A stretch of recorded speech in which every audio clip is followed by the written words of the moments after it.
Good morning সবাইকে। আমি সায়নী। আজকে ভাবলাম আমার মর্নিং রুটিনটা আপনাদের সাথে শেয়ার করি। সকালে উঠে আমি প্রথমে আমার বিছানাটাকে ঝেড়ে নিই।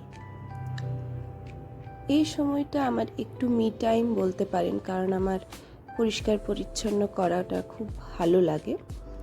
আর ঘর দোর পরিপাটি থাকলে আমার মনটাও বেশ খুশি থাকে।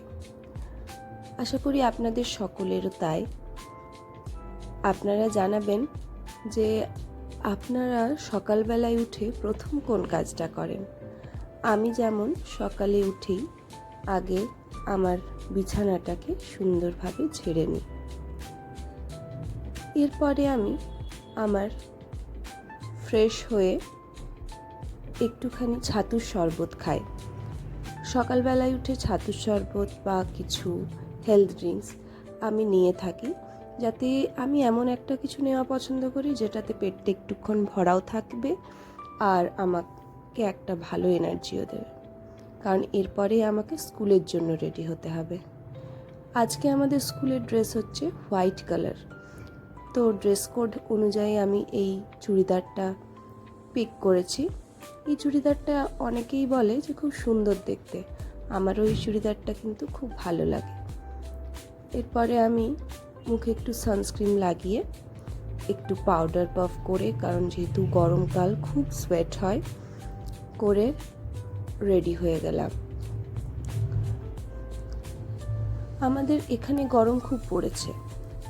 আপনি যেখান থেকেই দেখুন আপনার জায়গার নামটা আর কী রকম গরম পড়েছে সেটা কমেন্ট করতে ভুলবেন না। এই যে ছোট্ট টিপটা পরতে আমার খুব ভালো লাগে। এরপরে আমি আমার হেয়ার স্টাইল খুব একটা বেশি জানি না, আমার শেখার খুব ইচ্ছে আছে।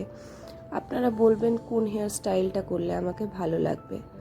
স্কুলের জন্য রেডি হচ্ছে তো, তাই একটু পেছন দিকে একটা ব্রেড টাইপের করে নিলাম, যে জিনিসটাকে আমি হ্যান্ডেল করতেও পারবো আর দেখতেও সুন্দর লাগবে। এটা করে নিলে সারাদিনের মতন চুলটা একটা মোটামুটি কন্ডিশনে চলে আসে, যেখানে খুব বেশি একটা ম্যানেজ করার দরকার হয় না।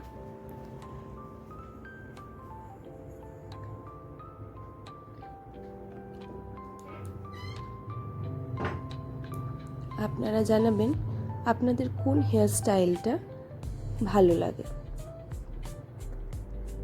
আমি ছোট্ট ছোট্ট কানেরগুলো পরে নিই। এই কানেরগুলো পালমোনাস থেকে নেওয়া।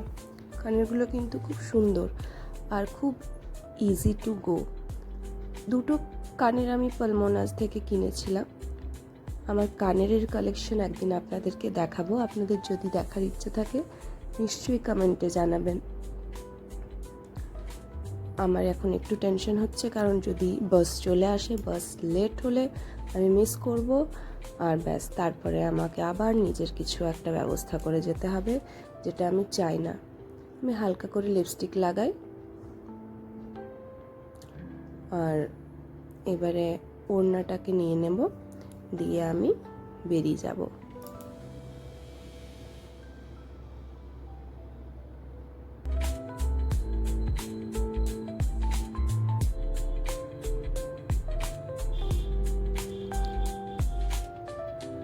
আমি রেডি। বাড়ির বাইরে তখন ছিল সকাল 6:30। রাস্তাঘাট মোটামুটি ফাঁকা ছিল। আমার স্কুলের বাস চলে এলো প্রায়। স্কুলের বাসে আমিও চেপে গেলাম। স্কুলের ভেতরের ভিডিও তো করা যাবে না, সেই জন্য আজকে এই পর্যন্তই।